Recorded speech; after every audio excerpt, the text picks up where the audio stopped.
what does the C.A.S.T? I know it's abbreviated C.A.S.T. Right, yeah. What does that stand for? C.A.S.T is an acronym for Catch a Special Thrill. And that's what the C.A.S.T for Kids Foundations was started way back in 1991. Really? Yeah, it's been around. This is our 31st year, so it's been a long time. And it's, the foundation's all about, serving these kids with an opportunity to go fishing that they otherwise would never have. And it's, that's what we say. Our mission statement is to enrich the lives of children with special needs and support their families and strengthen communities through the sport of fishing.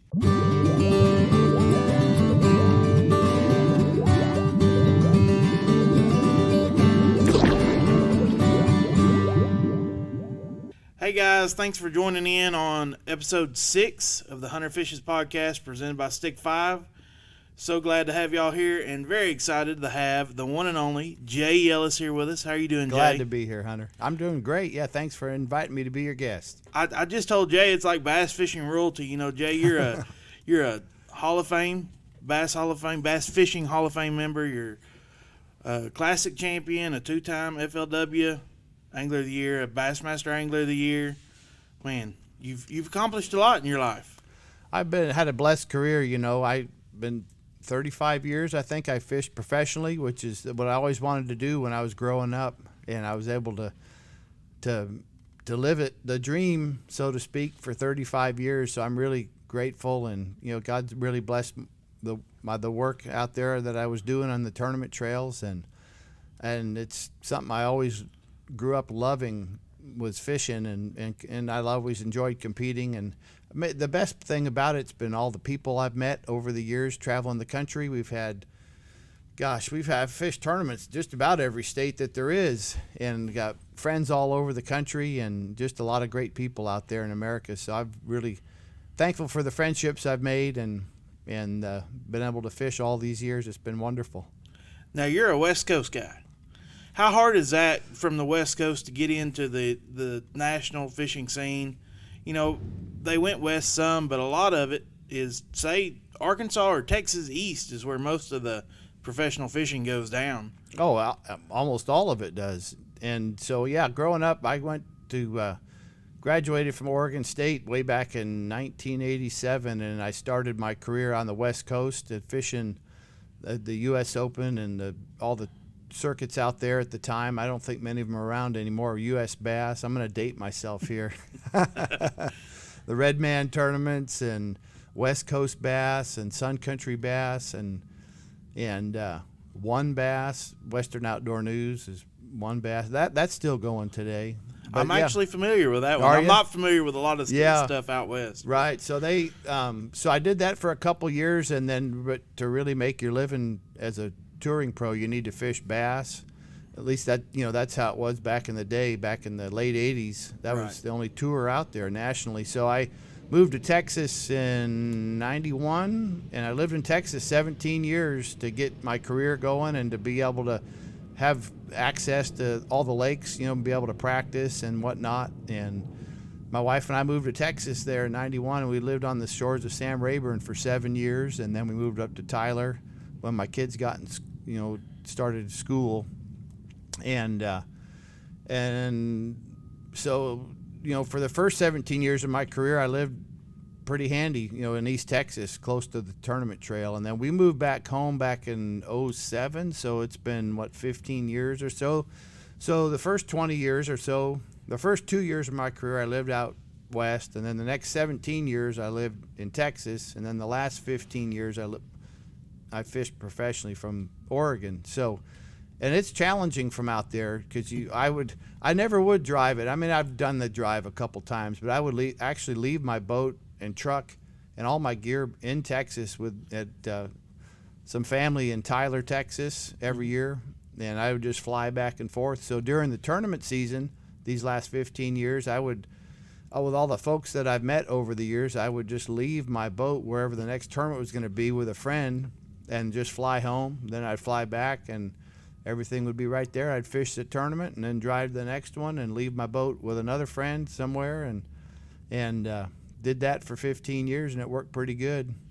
You see that with a lot of those West Coast guys, Brandon Polnick and several from California. They Yeah. leave them out, all year. Their stuff's sitting in, somewhere out east Yeah, while they go home. yeah, you can't do it. No, it's Clifford Perch is the only guy I know that he still drives back and forth to Arizona before and after each tournament. Really, pulling the boat, doesn't even leave the boat. I mean, he'll leave a boat like a couple times a year, but mostly he just commutes back and forth, which is, that's like you got to be part truck driver to have that sort of lifestyle, But he'll do that. But most of the other, there's just a small handful of guys that compete on the national circuit from out west, and they pretty much all do like what I've done and just fly back and forth. When you moved to, or well, you didn't. Well, you did move. When you moved to Texas, did you guide or anything to kind of supplement, or did you just? No, I didn't. Fish? Yeah, I never have guided for any fishing in my whole life, so I just tournament fished. When I first moved to Texas, I'd fish all kind of different small tournaments that were in between the Bassmaster. Back then, we had the invitationals and then the top 100 pro-ams, and we'd fish all the local tournaments at Rayburn and different places kind of in between to fill in the spots. But I'd out pre-fishing somewhere. There's always been quite a bit of local money to make fishing in Texas. Oh, yeah. Always some, boats to give away. Still is. Yes. There's a lot of fishing down there. So you were bass until what year did you leave? Okay, and go to FLW? So I started with bass. I fished my first Bassmaster in '89, and then I fished bass all through the 2006 Classic. Okay, and then that's when ESPN bought them, correct? No, they Time bought frame? bass in like 2001. Oh, I'm off on my times then. That's all right. That's quite a history lesson. So from like '02 to '05, I fished both circuits, bass and FLW. Oh, okay. I did that for 3 years, and those ended up being my best 3 years of my whole career, probably because I was on the water nonstop fishing both circuits. And then in '06, I left bass to fish FLW, and I did that for, from '06 through 2018, so 12 years. And then the last 4 years, I fished the Elite Series, and then just retired from all of that craziness last fall. And you retired pretty quietly. You did, we see here pretty recently Kevin Van Dam said this is his last go around. He's kind of having a 1 year, retirement tour or whatever, but you just kind of disappeared, from the whole fishing scene. What made you decide to do that? To retire? Yes, and to do it the way you, the way I did it, that's just me. I just I don't like much fanfare and just like to just go about doing my thing, but the reason I retired was twofold. One is that I've been, after 35 years, it's, that's a long time and it wears on you, and that's a long time to do any career, 35 years. And the travel it's rough. You don't realize it when you're competing because you're so focused on catching the fish that you don't really, you just know the travel is just part of it. You had to do it. But now that I've stepped away from it and I look back, I'm like, man, that's a hard way to make a living because you're on the road all the time.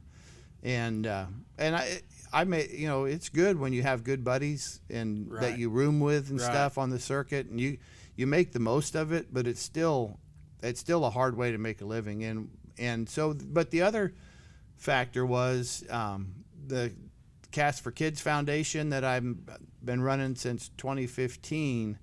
That C.A.S.T for Kids is like 4 times as big as it was in 2015, and it's gotten to be, demands all my time now if I'm going to do it justice, and it's grown so much, and we've got like 9 employees now, and it's we'll have about 100 events around the country this year. Wow. And so it's awesome. And that's really where my heart is now, and my passion is for C.A.S.T for Kids. We put on fishing events to enrich the lives of children with special needs and to celebrate them, and it's more of a kind of a ministry.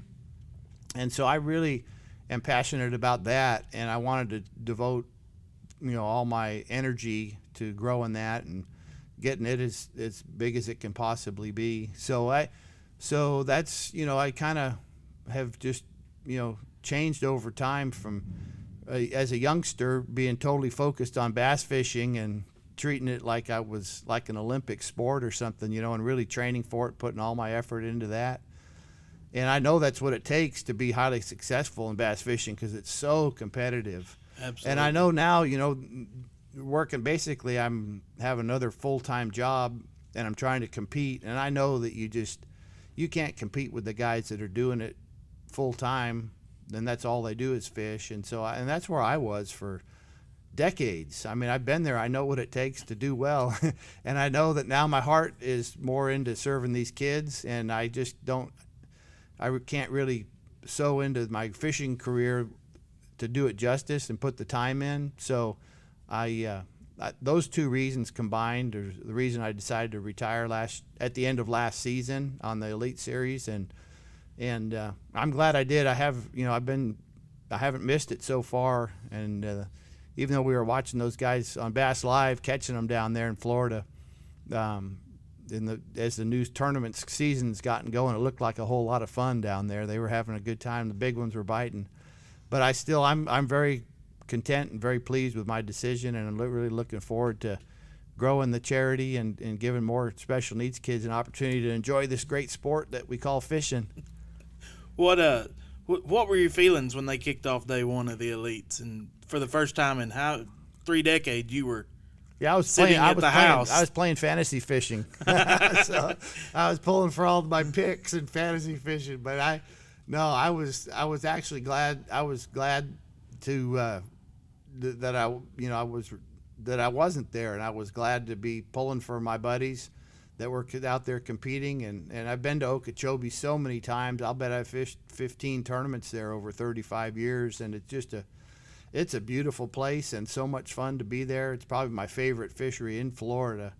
It's a paradise for a bass fisherman. But we got so many events coming down the pike with the foundation this year that that's where my focus is now. So I really didn't miss being there. Just almost a relief. And after all these years, yeah. I'm glad I didn't have to. I always would get my new boat at Skeeter every January and get it rigged and make that long. It's a 16-hour drive down to Okeechobee from Kilgore, where the Skeeter factory is, and it's a long haul. Yeah, for sure. Yeah. What I assume, for me, I've got so many great friends on the tour that on the NPFL that it's like I don't see them. I may not talk to them that much during the winter, which I kind of hibernate. When deer season gets here, I don't talk to a whole lot of people a whole lot. I just kind of disappear. But even after that, except for leading up to and following an event, a lot of times I don't talk to those guys a bunch. But they're still great friends, and we pick up right where we left off. I assume that will be probably something you miss the most is leaving all your peers behind. Yeah, all the camaraderie and stuff. Yeah, I used to room with Scott Canterbury for years. I mean, with FLW, like 10 or 12 years. And before that, Mark Davis, when I was fishing bass. And not just those guys. There's a whole bunch of good friends. We'd have our Bible studies at every event at the Fellowship of Christian Angler meeting, and there's all them guys. I've known them all for years, and we keep in touch a little bit, texting and stuff. But yeah, I will miss them as time goes by. But you're right, over the winter time, I was like you. We'd check in about once a month or so, see how Christmas was and all that, and if we killed any deer. But other than that, it's nice to get a little break from everything, because once it gets going in this time of year, it's wide open. Wide open. That's exactly. That's why I tell everybody, if I had to fish year round, I don't think I'd fish. Like I'd be so burned out. Yeah. And if I could deer hunt year round, I might not fish anyway. But there you go. It's a good balance between the two. A little more on this C.A.S.T for kids. What does the C.A.S.T? I know it's abbreviated, C.A.S.T. Right, yeah. What does that stand for? C.A.S.T is an acronym for Catch a Special Thrill. And that's what the C.A.S.T for Kids Foundations was started way back in 1991. Really? Yeah, it's been around. This is our 31st year, so it's been a long time. And it's, the foundation's all about, serving these kids with an opportunity to go fishing that they otherwise would never have. And And it's, that's what we say. Our mission statement is to enrich the lives of children with special needs and support their families and strengthen communities through the sport of fishing. So they're an overlooked people group. People just don't talk about them much. And there's a lot of special needs people out in America, all over the world, really. And fishing is a sport that's for everybody to enjoy. And these kids just don't get an opportunity to do it. And so there's a few other small charities around the country that put on fishing events for special kids, but we're the biggest one. We'll have nearly 100 events around the country this year, and it's just a pure joy to serve those kids and give them a special day, because otherwise they wouldn't go. They wouldn't have a chance. And we get a lot of families that have, the kids are raised by their mom, and they'll have a little son that's special needs, and their mom doesn't know how to give them an opportunity to go fishing, so they come out to a Cast for Kids event. They're totally free to the kids, and they get we give them a fishing rod and a tackle box and a bunch of T-shirts, hats, an award plaque with their photo in it, and they go fishing for about 3 hours, and then we have lunch. And then my favorite part's the awards ceremony, where each child gets that award plaque with their photo in it. They get called up to the front of the group, and everybody cheers for them. And that's awesome. And they get, some of them they're just so precious. I mean, some of them will get emotional. It's a major deal for them. And it is. I for 7 years I was actually the fundraiser or director of funding, I guess was my title, for a nonprofit here locally in Arkansas. And all we did was take disabled folks hunting and fishing, more hunting than fishing. Mm-hmm. And it wasn't just kids, but I'm in a wheelchair, missing both legs below the knees, but that's just been life for me. Like, I had never, I was so young when it happened. Like, I'm gonna hunt, I'm gonna fish. There's no ifs, ands, or buts around it. So I didn't think a whole lot of it. This was an organization I'd helped and been a participant in several times. And when I started actually getting to work for them and go on these hunts with them, you realize how many individuals don't get the opportunity. Like, I didn't get it. I thought I did, but I didn't, because I'm going to go. Like, if somebody doesn't take me fishing, I'm going to hook up my boat and go fishing. Same with hunting. But there's so many individuals that don't have that. If you're not there to give them the opportunity, they're not going to get to do it. And I think that's really, really neat, that they... it's just a great service for them, providing that opportunity for them to go. And then some of them fall in love with it. And they, some people just are natural fishermen. They just love it. Once they're exposed to it the first time, they pick it up as a lifelong hobby. And it's something special kids can do, or special adults. They can fish their whole life. Right. They may not fish, there's so many ways to enjoy the sport of fishing. You don't have to be a tournament fisherman, for goodness sake, to enjoy it. It's fun fishing from shore with your family or your friends, and it's just a great hobby for anybody to enjoy. So for sure, you're right. It's a great opportunity. It's great to provide that opportunity to folks that wouldn't otherwise have that opportunity. And just the joy you see in those kids and the fun they have, and they just love it. I mean, they love it. We give those award plaques that we give them. We hear their parents will send us pictures if they come to an event for several years in a row. They put that award plaque on their bedroom wall, and we'll get pictures of kids where they got like 7 or 8 plaques from every year they've come to Cast for Kids right on their wall. That's awesome. In their room. That's like one of the things they're most proud of, because they don't get opportunity to be celebrated very often. Then that's the other thing we do. It's not just the fishing; it's the fact that we celebrate the kids and give them like we're throwing a party for them. We take them fishing, and then everybody has a good time celebrating them at that award ceremony and making them feel really, really special. And everybody deserves to get a standing ovation, once in their life. And so for a lot of these kids, it's the first time they get a big crowd cheering for them, and they get to talk into a microphone and tell about their day and the fish they caught or they didn't catch, or what their favorite part of the day was. Some of the kids will sing a song for us. I mean, we had one mom last year. She said our kid. She sent us a picture of her son. He loved it so much at a Cast for Kids event, he went home and he slept with his fishing pole in his bed. We gave him, he had his tackle box and his fishing rod in his bed when he went to sleep at night. So I know it means a lot to those kids, and it's just, I don't know, I just love it.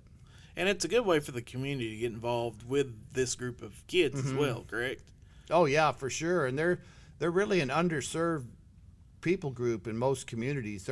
We find there aren't many activities designed just for special needs kids. Most of the time they feel like outsiders coming into an event that's for all kids, and they feel kind of on the outside, and they're like, people are looking at them and staring at them, and they just don't really fit in. But if they at a Cast for Kids event, it's designed just for children with special needs, so the kids feel right at home, and it's a great way for the community to get involved. And we totally rely on volunteers. I mean, that's what the Cast for Kids events are all run by volunteers in the local community that come out and just give a few hours of their Saturday morning to make these kids' day special. And some of our events are boating events where we have folks with boats that bring their boat and they take the child and their family or their parent out boating and fishing. And then other events are shore fishing events where they fish from shore, and we have a fishing coach, a volunteer,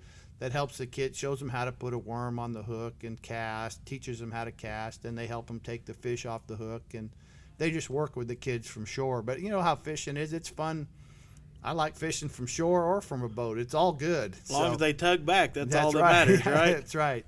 So, and the shore events are kind of fun because the kids feed on the enthusiasm of the kid next to them might have a fish on, and they get all excited, and so it keeps them more intent on looking at their bobber, knowing that it might be the next one to go down. That's really cool. Let's so I did something here. Let's move to something else here. I posted on my social media. I don't know if you saw it. I tagged you in it. I saw you put a picture of me on there. Yes, your pretty picture. Yeah. Yes, yeah. I did this with Mark Rose too when he was on the show.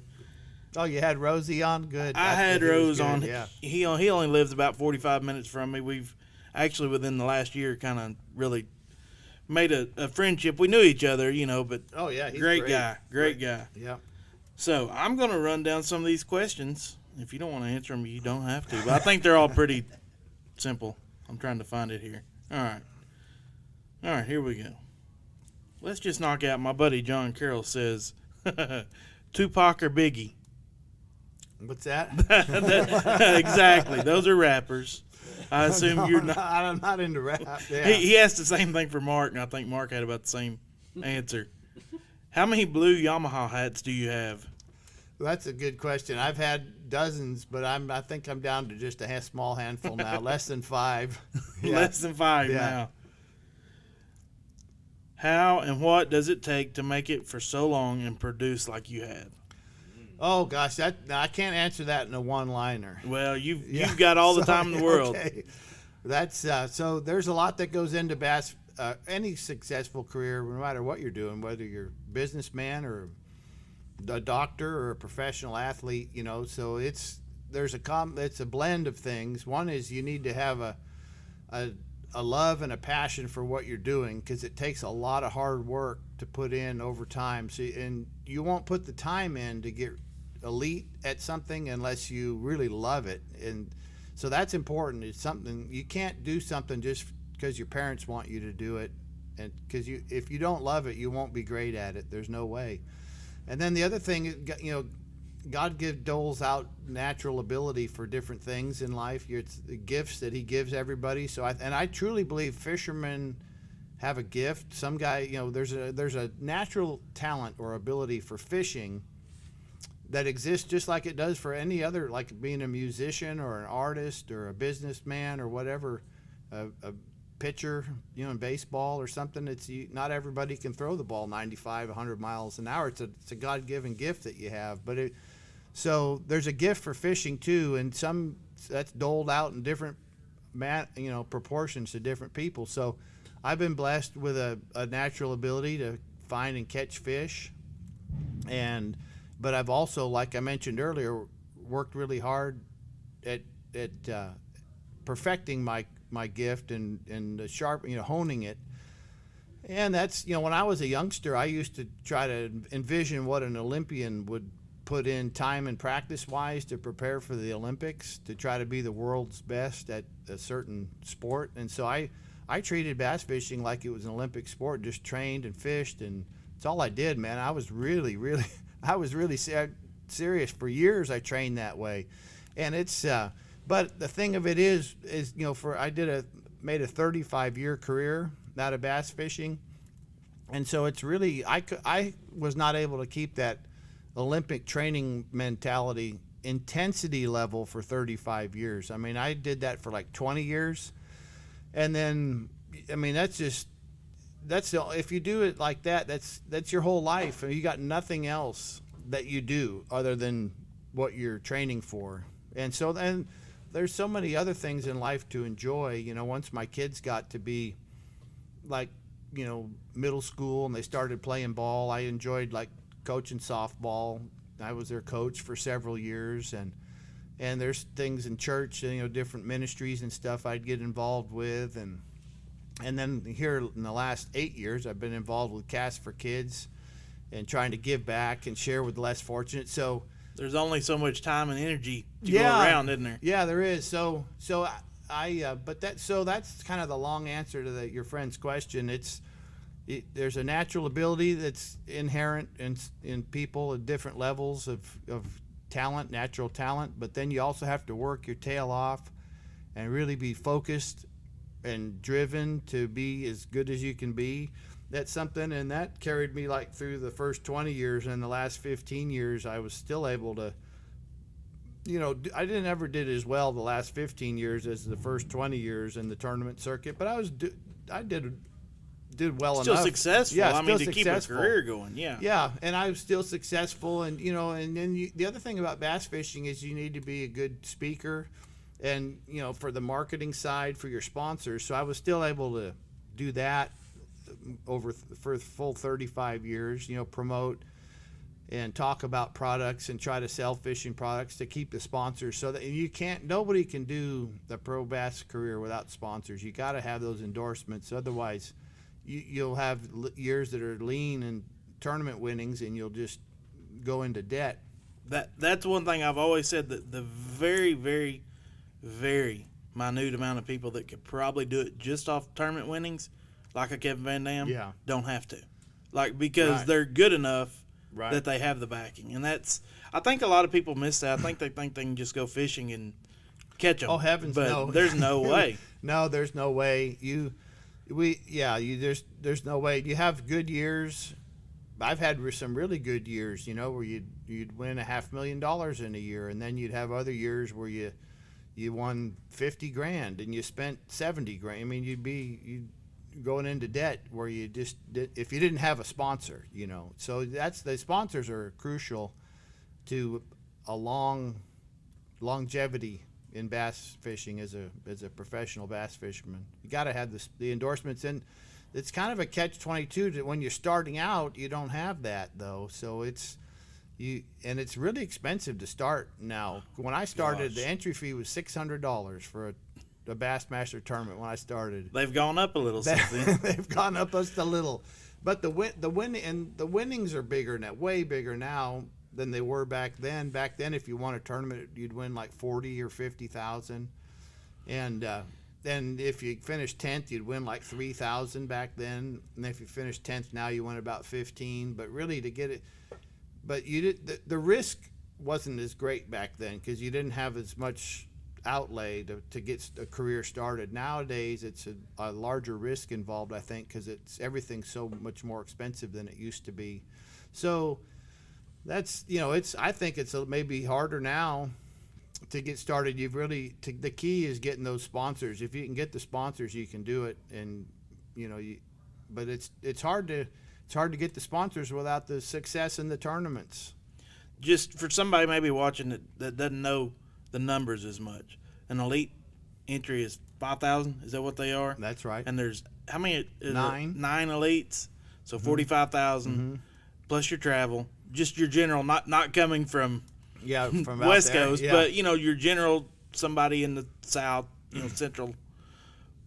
What on a general year do you think just the expenses to fish for a year are? Well, I kept pretty good track of them over the years. So it's about $1,500 a tournament is what it would cost for gas, lodging, food, tackle, all that. So that's, you'd spend about 15 to fish 9 tournaments. You're right at 14,000 for your travel expenses, and you've got your boat and your truck, and then you've got your insurance on all that, and all your equipment. I mean, if you have to buy, if you're having to buy all your graphs and your electronics and your power poles and all that, I mean, all that stuff that's a lot of money too. Yes. Each year. So you got to add all that up. The cost of a boat, a fully rigged bass boat now retail, it's hard to get into one for less than 70, or that's kind of they start there.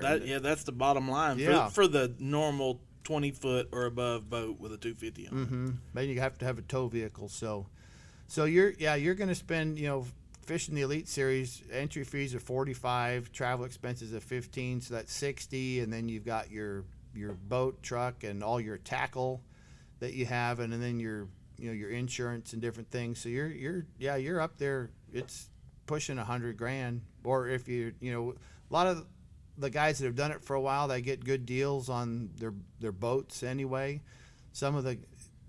And so if you're having to buy all that stuff at retail, you're way over $100,000 a year. Mm-hmm. But if you say you leave the equipment part out of it, you're still at 70. Yeah. On a nine tournament season, Yeah. roughly. Yeah. I mean, we're 6 tournaments at 5,000 is what the NPFL is, and I guess mine are roughly 52 to 54, somewhere we're at with travel for the year. Now I take my girls go with me, my wife, my 2 girls, so we don't room, or we're not going to this year with anybody. So that gets a little more expensive on the housing, but yeah. So I'm going to ask you these questions because you're retired now. Yeah, there you go. Because somebody that's not would never answer them.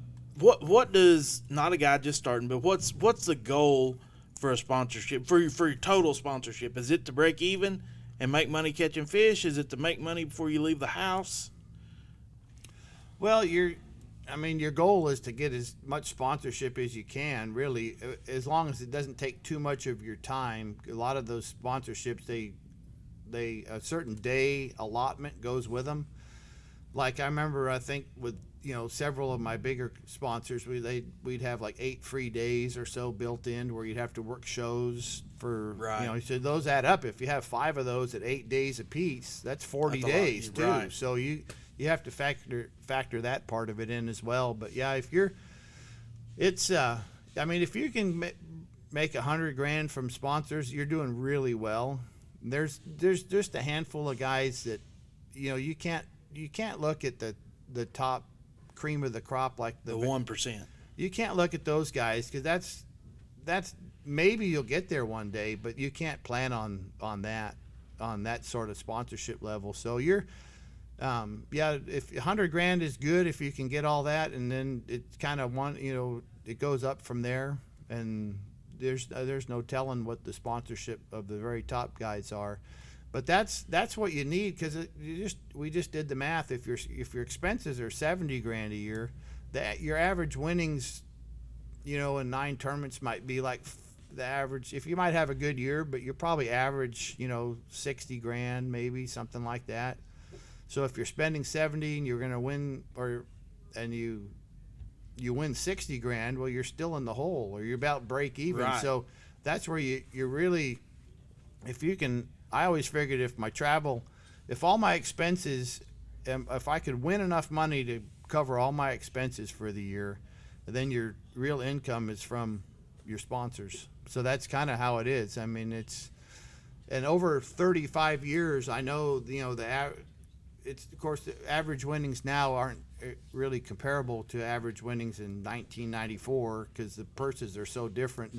But still, the sponsorships were less then too, and your expenses were way less. But yeah, that's a good way to figure it.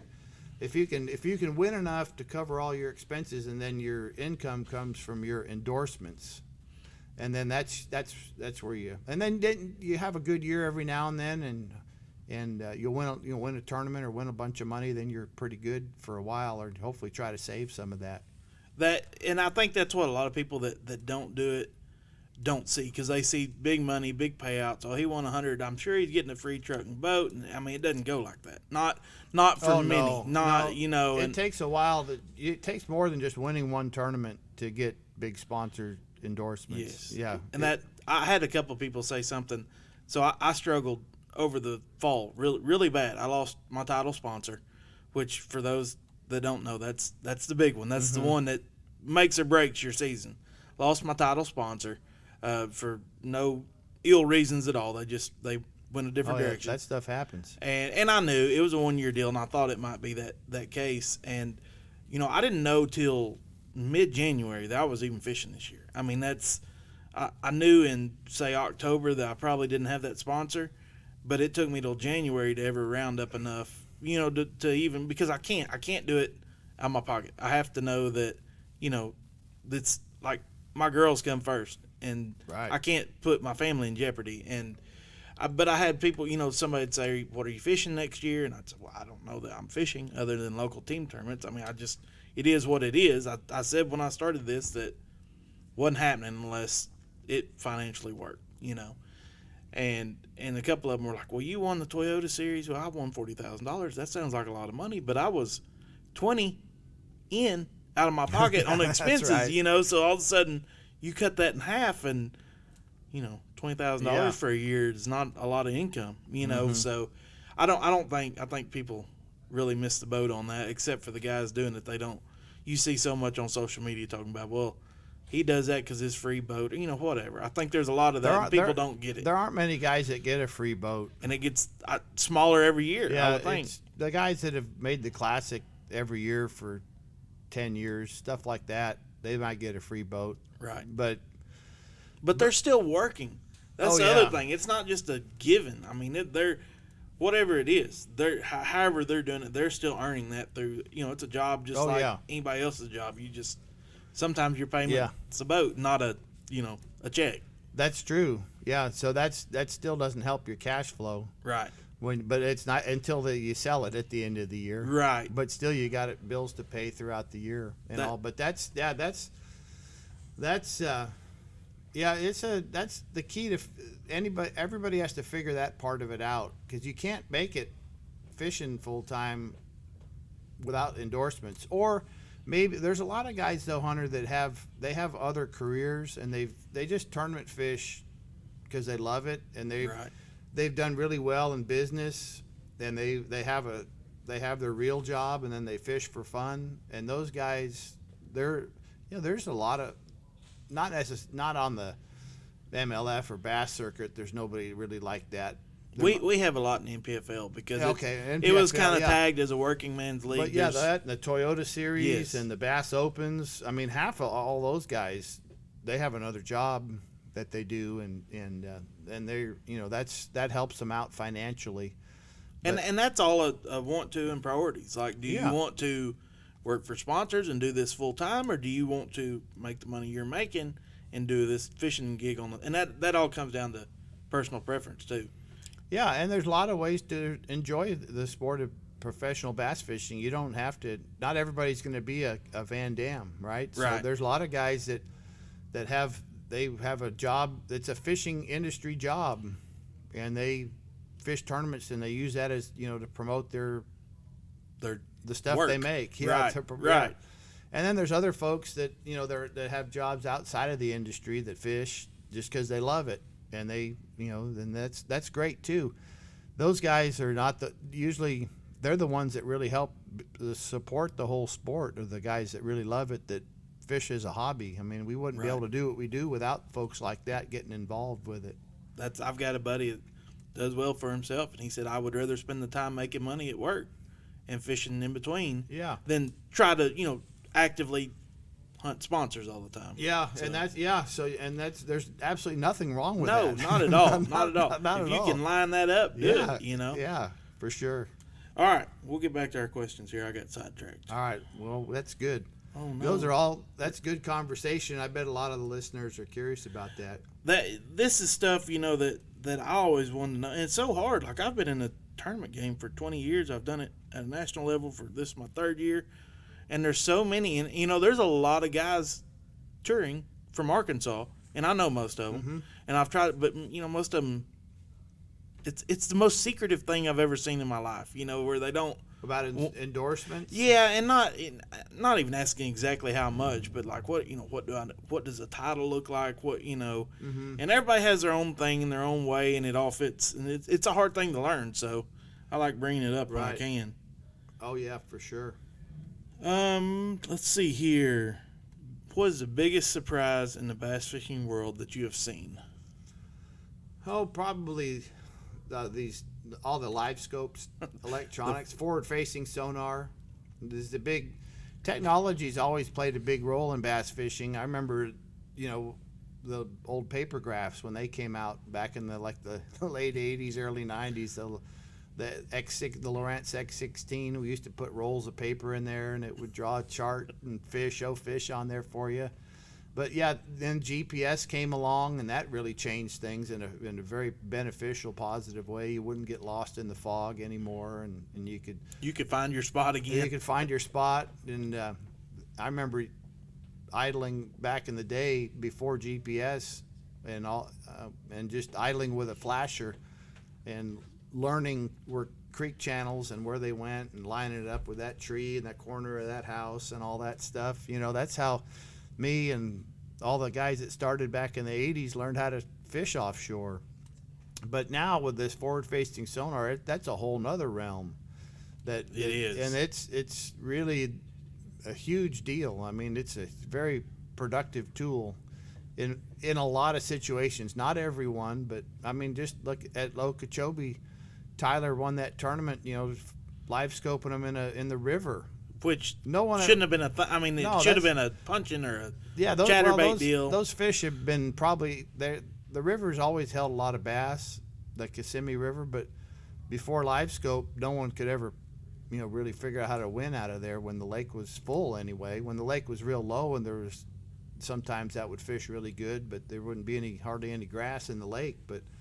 But yeah, so it's a new frontier for sure, and it's been a big surprise how effective that is, and how it's the Great Lakes for smallmouth. It's just a huge deal, and just everywhere. You've got to have it. I mean, oh yeah, to compete, and the young guys are really good at incorporating that into their arsenal of strategy, techniques, and expertise, whereas people in my generation are a little harder to adapt, just because we learned how to find fish by a different method, and so it's really hard to give up on how you fish for 20-30 years and go a different route when you're behind the curve and learning that new stuff, and then you're going to be playing second fiddle to the young guys that are fluent in using the technology at such an early age. So it's hard. I never really, and I know a lot of the guys in my generation, we all have it on our boat, and we all use it, and it's helped all of us catch more fish, but we haven't been like a Patrick Walters, who just follows a single fish around with it. I mean, he won that tournament at Lake Fork. I remember a couple years ago in the fall catching him. He could see him in the standing timber and catch him on a jerkbait. And I was fishing up the river, throwing a chatterbait under docks and stuff, and just fishing visual brush piles and all that. And old school, which that probably I remember finishing third in that, but I was like light years behind Patrick, who caught 100 pounds. Back in the the 90s, I probably would have won that tournament. Right. The way I was fishing, but there's a new and better way to catch them now. Down the lake with the live scope, and it helps. Like, I'm an Arkansas River guy. I'm a shallow current driven. That's what I like. I've hated fishing brush piles, like always, just because you pull up, I miss it about 3 times, make 3 throws, miss it, and I'm mad, and I'm like, whatever, I'm going back to flip a lay down. Now I like fishing brush piles. I mean, and it just changes. It takes someone and gives them a whole nother skill set they didn't have, a lot of times. Oh, yeah. Because I know when I see my bait fall into a pile, it's just like flipping, right? I mean, it's just like flipping that lay down, but now you're doing it deeper, but you're still seeing the same thing. You can still see it. Right. Yeah, it's a new frontier. So that's to answer your friend's question there. That's probably the biggest surprise that I've seen in fishing. Who would have ever thought that we'd have technology like that today? And I know. then you look forward 10, 20 years, what's next? There's going to be something that's even better that comes They're along. working on it. I guarantee you. Right Oh, now, it's yeah. already probably a thing. Yeah. We just don't know We it yet. don't know it yet. They're playing around. Yeah. And That's right. Let's see. Of all places you get to fish, of all the baits you own, all the rods and reels, what is the one thing that you have on you at all times as far as equipment or baits? The one thing you have to have rather than whether you use it or not. Oh gosh, well you got to have, as far as equipment goes, you've got to have, a spinning rod, you've got to have a flipping stick, and you've got to have a rod to throw like a chatterbait or spinnerbait or a square bill or crankbaits on. So you need those three. And then there's times you're drop shotting or shaky head fishing, and you got it. So, but you could pretty much. That'd be like asking a pro golfer if you only had 3 clubs. Which 3 Which would you one? got? Be a driver, a putter, and a 7-iron or something like that. But you know what I'm saying? That would cover the basics of it. Right. Then as far as baits go, a lot of that's you got to have your soft plastics, because that's a bait you can catch them with any day of the year, like a Senko or a worm. Those are baits that you're going to catch some fish on 365 days of the year, whereas spinner baits, topwater, jigs, I would much rather fish those than a soft plastic, but they don't bite those every day. So a bait like a Senko is so versatile, or a 7-inch worm, you could Carolina rig it, Texas rig it, drop shot it, fish it weightless, wacky rig it, Do anything with it. Yeah, so those, just a good all around bait. Favorite jig? Oh, It doesn't necessarily have to be a brand. Just what?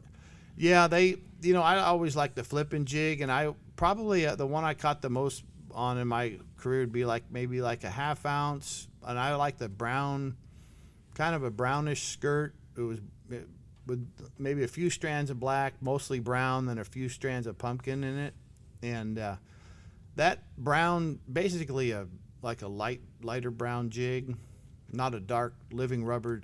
Like brown Right. in the living rubber is like a real dark Right, brown. right. But in the silicone, a brown, you can a little bit lighter shade of brown. But A that, little more towards pumpkin almost than brown, just a hair, just yeah, a lighter. that with a green pumpkin craw trailer. That I caught more bass on that than anything. And anytime that it was middle of the day or the sun was out, that was always my go-to. Black and blue would be a second. Then black jigs are really good. Like up north, you fish black all day long, and across all the northern states. And in the south, at like early in the morning or on a rainy day, or if the water's real muddy, black would be good. But I could go anywhere with those 2 color jigs and catch bass if they were going to bite a jig. Good answer. I But guess. yeah, you probably agree with that. You're like Yes, jig I do. fishing too. I mean, it's a lot of fun. There's nothing better than a good jig bite, and it's just there's a lot of great jigs on the market now. I mean, I designed a jig for Berkeley years ago that I won the classic with, so that they don't make it anymore. But that was probably my favorite one. I still have a bunch of them. But nowadays there's all kind of good jigs. Strike King makes a good one. Dirty Jigs makes a good one. There's all kind of, there's a million of 20 or 30 good ones now on the market. Yeah. Right. Mm-hmm. Do you ever miss living in East Texas? I do miss East Texas. I still have so many great friends in East Texas. I've been in East Texas for the last few days. Last Friday night, I got to speak at the Fishers of Men tournament meeting at Sam Rayburn Lake, and just, I lived in East Texas for all 17 years, so I got a lot of great friends, wonderful people, and I love coming back. We would come back and fish Fork the last 4 years in a row on the Elite Series, so it was fun to come through, and I'd come to get my boats at Skeeter, and seems like I'm always traveling through. We have a Cast for Kids fundraiser in Lufkin. We had that last fall, and we have one in Waco too, but that's central Texas, not East Texas. But in some of the best bass fishing too, between Rayburn and Toledo and Fork, and then all the other smaller lakes that people don't. Killer fishing. there's Great Lakes all over East Texas that people that don't live in East Texas aren't aware of, like Palestine and Lake of the Pines, places like that. Cedar Creek, Tawakoni. There's so Ray many. Roberts. Yeah, I mean, there's so many good lakes. Even little lakes like Lake Tyler. I used to live in Tyler, and a friend of mine caught a 15-pounder out of there 2 years ago. So Wow. I mean, just Lake Athens is a good one. But yeah, there's great fishing in East Texas. I think it's as good as anywhere in the country for bass fishing. The Ivy is probably the hottest lake in Texas, but yeah. it's not in East Texas. It's west, isn't it? Isn't that correct? Yeah, Isn't it kind of west, Texas? central, south, down in there. Yep. That brings us to the next question. What's your favorite lake? Oh wow, my favorite. Well, for largemouth, it would be Sam Rayburn, just because I lived there for so long and it has a special place in my heart. And then for smallmouth, it would be the St. Lawrence River. That place is. That's a bucket list for me. That is, everybody that loves bass fishing should go to the St. Lawrence River and go smallmouth fishing sometime. Just go up there and hire a guide or take a time and drive up there, because it's unbelievable how many, and they're big. Like at home on the Columbia River, we can catch as many smallmouth as we can on the Great Lakes, but they're not as big. Our fish average, 2.5 pounds probably, and guys catch limits in the low 20s, but on the Great Lakes, you'll catch about, you don't catch just 100 fish a day like you can some places, but you can they catch, the average fish is like 3.5 pounds, which is crazy. Yeah, if you've got 17, you're at the bottom. That's no good in the tournament. 17 pounds that's no good at all. It's been so fun to see that come on. We used to go back and fish the St. Lawrence River in the 90s with bass. Really? Yeah, when the invitationals, we would go there and had lots of tournaments there. I mean, one of my first bass tournaments was on the St. Lawrence in 1989, and it was predominantly largemouth fishing then. They would mostly win tournaments with largemouth, but the smallmouth weren't as big. The guys would catch like 16 pounds was a huge bag. No one ever heard of a bag on smallmouth over 16 pounds back then. But that was before the gobies and the zebra mussels got in there, and so the food amount of food available for the smallmouth has just grown exponentially, and that's why there's so many big smallies now. And the largemouth fishing is really good too, right? It's it just good, yeah. doesn't compare to the smallmouth. Yeah, there's just not. I mean, there's probably like 20 to 1 smallmouth over largemouth numbers wise, but there's some good ones. Guys will catch 20 pounds of largemouth up there. That's what I think a lot of people miss on the northern lakes. I didn't know it till a couple years ago when I went north. There's smallmouth win, but my gosh, there's some good largemouth fishing on all the northern lakes. And they don't get much pressure. No, there. They're pretty dumb. They're very dumb, and they haven't been caught 100 times. Yes. What goals do you have every time you get on a lake to fish? That probably has changed now. Yeah, the goals. Well, now I fish for fun now that I'm retired. But I assume he's asking, how do you locate fish? Just what do you want? When you were fishing tournaments? This may not be what he's asking, but I'm gonna ask it. What did you want to accomplish? Was it a top 10? Was it a check? Was it a win? Oh, in my turn, yeah. Your goals. Yeah.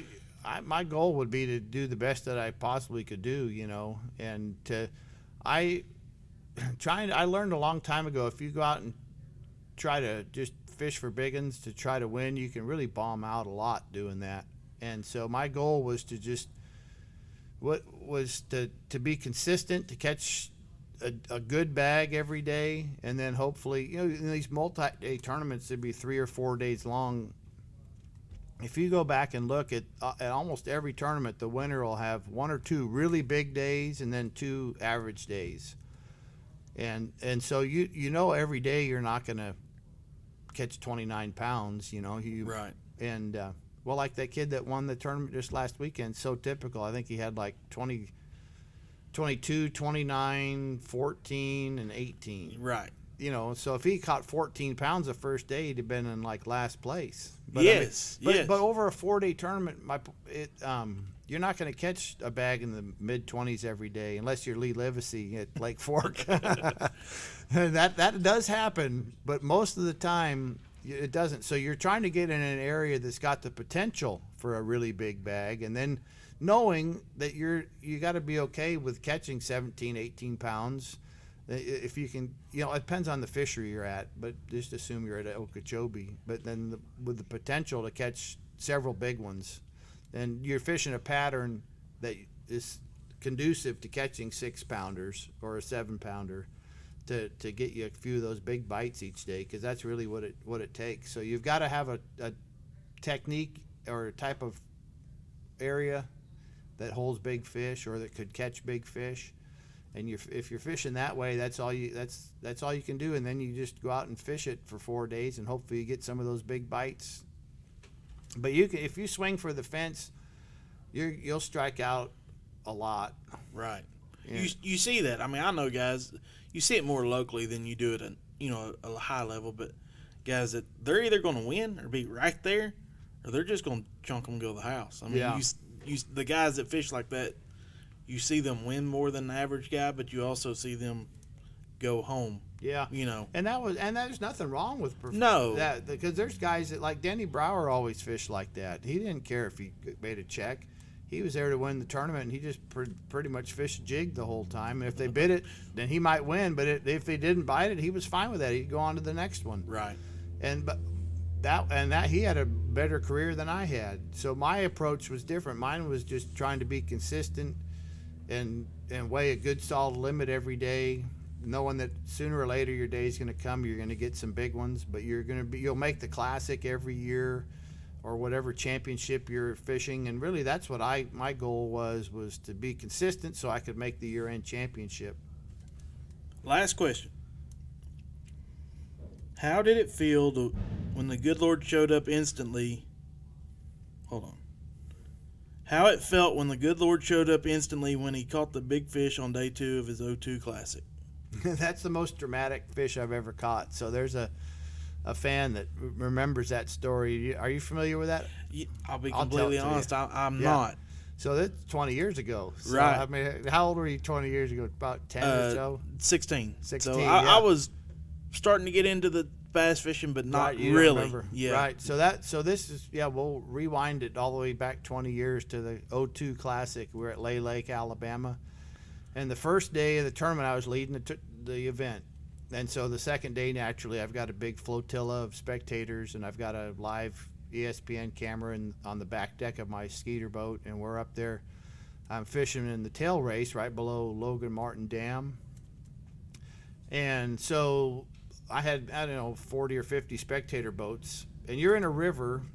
I mean, it's, you couldn't cast across it. It's the Coosa River. It's pretty 100 yards across. Well, not 100, but maybe 50 to 80 yards across. It's not big. It's not big. So all these people or spectators are spread out across the river, and there were some local fishermen in a pontoon boat. They didn't care nothing about the Classic. They were just out there fishing, and they were drifting with the current and fishing and drifting downriver, and then eventually their drift got blocked by all the spectators. So I don't know if it upset them or what, but they started their pontoon boat and they fired it up, and they came running right at me, and I'm up against the bank pitching a jig in the trees, and they come right like I could have reached out and touched them with my rod. I do know this. I do know this. Yeah. So right at the last minute, they turn off, and they run right up the bank. I'm getting ready to fish, and it's like 4 or 5 feet deep, So I've never seen anything like that. Still haven't to this day. So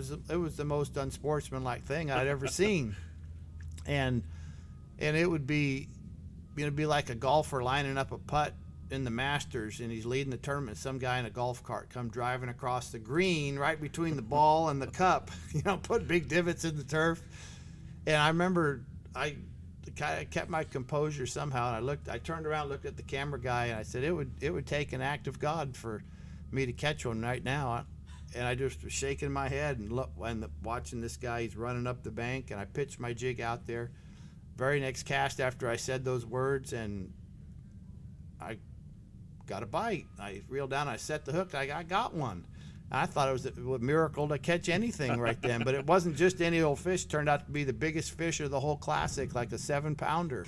No kidding. Yeah, I run the cast right after I looked into the TV camera and said it would take an act of God to catch one right then. And so I landed that fish and went on to win the tournament. And did that fish win the tournament? Was that the difference?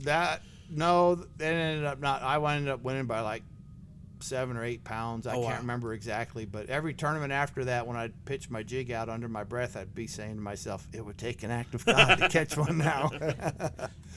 And it never happened again quite like that, but that's how it won. So it's easy to give God the glory when stuff like that goes down, you know. Yes, absolutely. But that was pretty dramatic. I remember that. I've seen that, but I don't guess I realized that was during a classic, but I've seen that video before. That's that crazy. was amazing. You know, normally when I end this thing, I always ask somebody your most favorite fish catch and your worst, but I would venture to say that's your favorite for sure. Yeah, that would be my favorite for sure. What's one that maybe haunts you or you think about?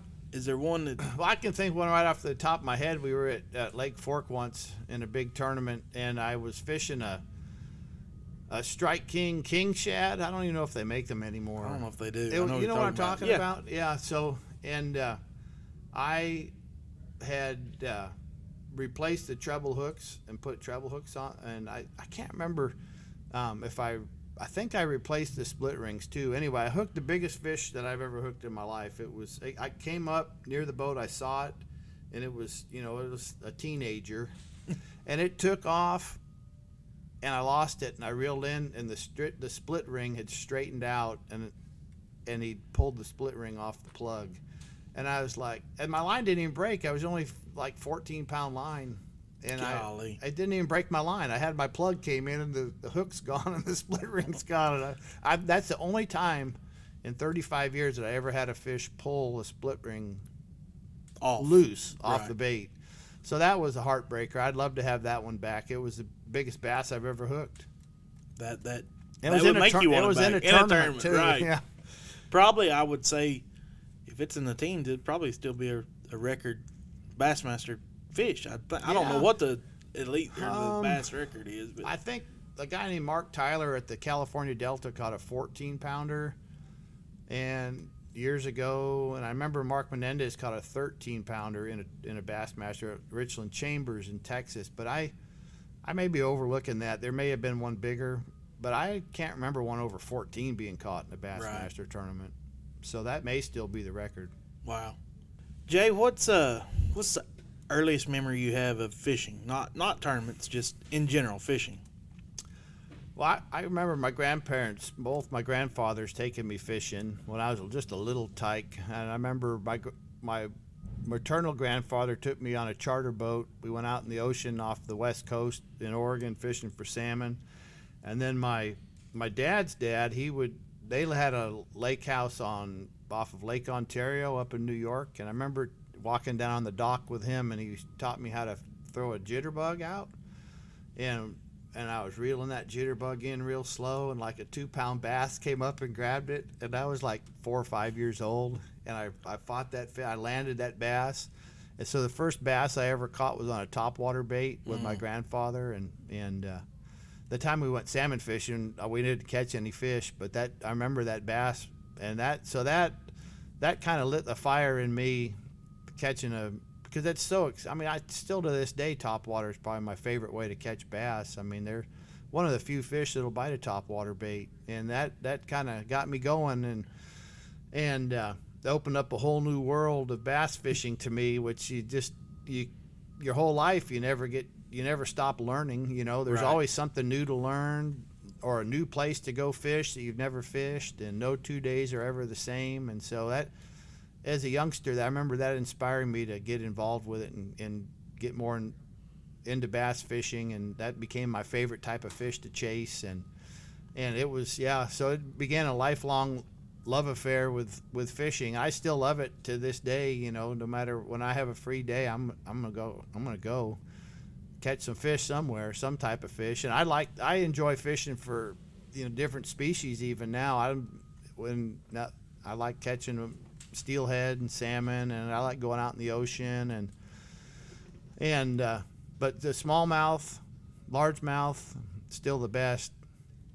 And it's something that I know I can do it a lot more years, so I'm excited to be able to go and you never get tired of getting that bite, setting that hook. That's and right. It just never gets old, Hunter. Especially when it's on top, right? Yeah, especially when it's a topwater bait, for sure. But that was pretty cool memory as a kid, catching that first one on a topwater bait. That's neat. Yeah, I can still see it. I was threw out to the left side of the dock, kind of parallel with shore, and I was reeling that top. A jitterbug. Oh, absolutely. I've got a couple. Do you? Yeah. Yes. Probably a lot of the young guys listening might not even know what a jitterbug is, but this was back in like 1970. Really? So I mean, that was the topwater bait. That was Right. the deal back then. Was the jitterbug and the hula popper. Remember the hula popper? I do. I've got, actually, it's really cool. My great grandpa, when he passed away, I got his old tackle box. I don't obviously carry them and fish with them, but I've got a lot of those old baits. Some I don't even know what the names of them are in my shop. It's really neat to have. It's cool. That old hula popper, the old guy that was my fishing mentor, taught me how to fish. He was really good with that. He'd throw it out and let the ripples calm down. Then he'd hit it 3 times. Pop, pop, pop, and then he'd let it sit. Pop, pop, pop, and then he always outfished me fishing it like that. I would try all kinds of different cadences, and that's a fun bait though. That's how we all started with those 2 topwater baits way back then. Nowadays, there's all kind of new baits and nice. There's a new one every day, it seems like. Yeah, all the time. Yes. So, how much, you're a man of God. We know that. You've made that publicly, aware for your whole career. You said a minute ago, you're telling us about the story of the fish at the Bassmasters. How much has your relationship with God, your walk with God, played into your career? Oh, it's been huge, Hunter. It's we talked earlier about how I believe God doles out, a gift of having a natural ability for fishing, or a talent for fishing, and some people have different measures of that gift, and I think so that's where it all starts.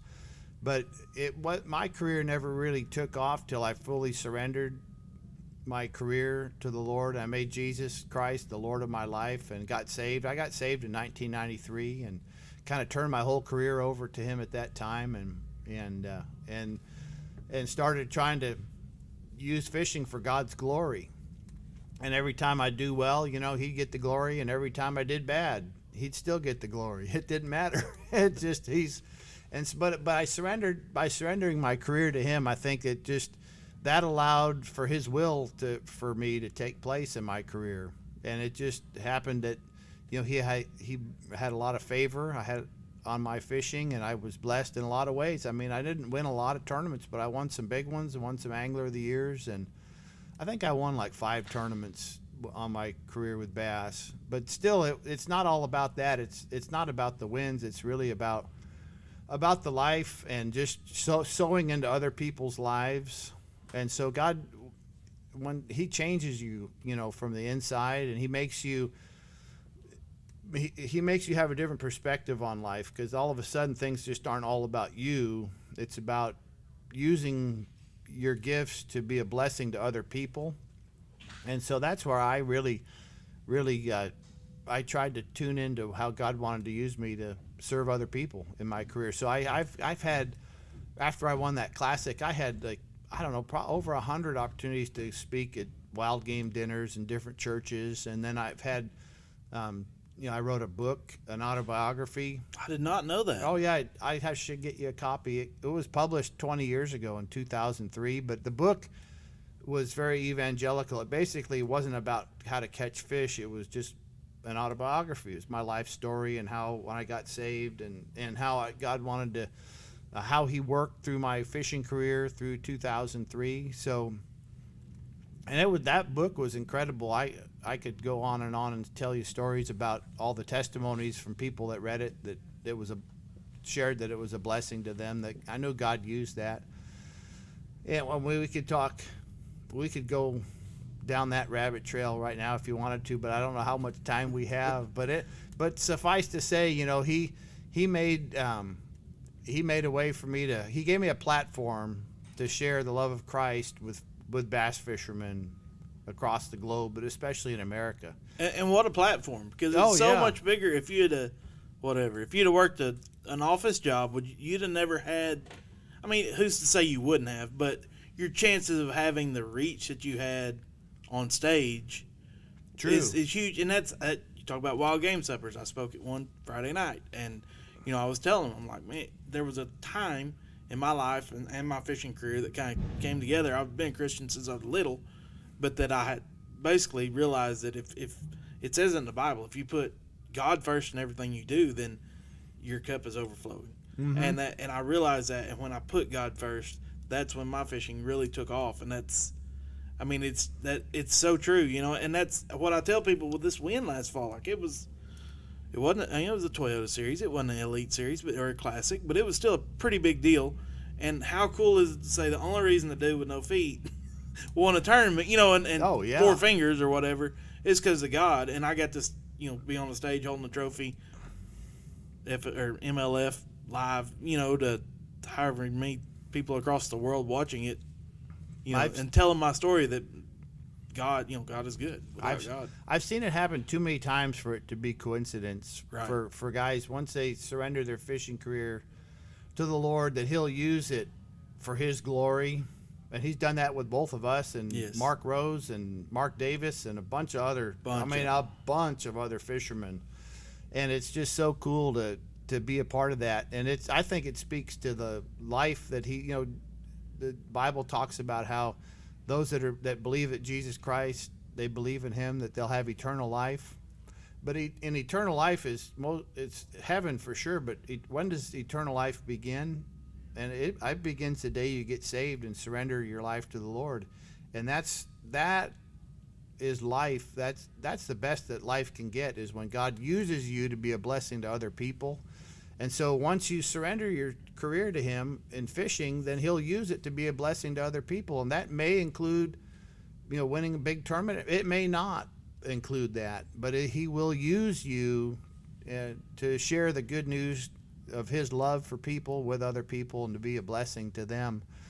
And so I've seen that for sure. And He's also there with you in the hard times too, because it's not all mountaintop experiences. There's a lot of hardships that go on. People get sick, they have accidents, and life can be really hard. But God's right there with you. For the believer, He's right there with you the whole time, bringing you peace, His peace, His joy, filling you with His Holy Spirit, and you can make it through the lowest of times as well. So He's right there with you through the thick and thin, good times and bad times. So that's anyway, you were asking me about how He played in a role in fishing, and that's a big thing, is the platform that He's given both of us, really. And that's been great.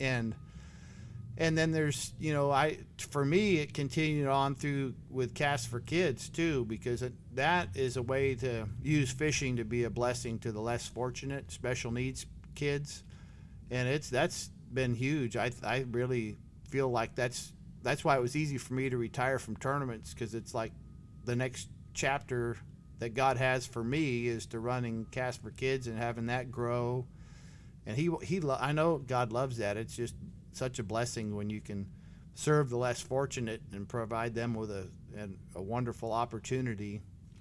And so He's still using me even to this day. And it's just, life changes as time goes by. It's, as for a while it was in tournament fishing, and now it's like this ministry to you, still in fishing, but it's a different style of ministry. Instead of, I don't dare speak near as much at wild game dinners and church events as I used to, but I still do some of that. Spoke at a Fishers of Men event last Friday at Rayburn, but now it's more serving these kids, and I just love doing that. And the point is, it's whatever is God's will. If you stay right in the center of God's will for your life, you're gonna be blessed. You're gonna live your best life when you're doing it that way. And Absolutely. he's so good. I mean, God's so good. He loves us so much, and he has only our best interest in mind. And he's right there with us through the thick and thin. That's right. That's awesome. Yeah. It's so cool to see, likewise, like-minded people that see that see. Gosh, I mean, dreams you didn't really know you had, he can fulfill when you put him Oh first. yeah, there's no telling what he can do. He is the God of everything. He created us, created the whole universe, and so he can take you places that you've never dreamt that you'll ever be. I never dreamt that I'd have such a successful fishing career, and I also never dreamt that I'd be one day running a big fishing charity for special needs kids. But God knew way back when. Right. That was his plan the whole time. So just walking in his will and his plan for your life is the key. If you stay right there, you're going to be living your best life. All right, we're going to close it out. Let's do it. We got to know, are we going to see Jay come back in 5 years to the tournament scene, or are you done? Well, I'll just say if it's God's plan, I'll do it. but It's going to have to be his? Yeah, that's right. It's not on my radar right now, but you never know. Things change. So, Right. But I'm real happy, content where I'm at. So we'll just keep down the path I'm on right now. Yes, sir. Thank you so much for coming. You bet, Hunter. Tell everybody where to find the Cast for Kids information. Yeah, so our website is cast4kids.org, or you can just do a Google search of special needs fishing, or go to our website, Cast for Kids. We have a Facebook page too, and an Instagram page, and we're all the time making daily posts of pictures of these awesome kids at our events catching fish and having fun.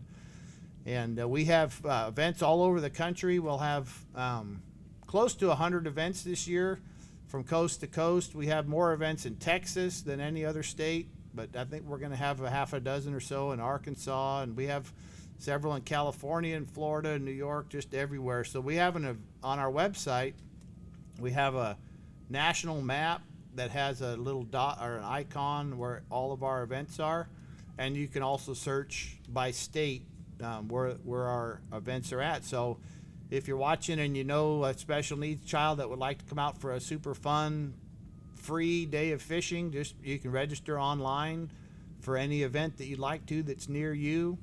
Or if you'd like to come out and volunteer, the volunteers are the ones that make these events happen. And so we totally depend on volunteers to come out and bless these kids. So you could register online as a shore volunteer or a boat captain at an event near you also. Thank you very much. Right. Thank you all for watching. Make sure you check out Hunter Bogman Fishing on all the socials, Stick 5 Rods on all the socials, and we'll see you at the next one.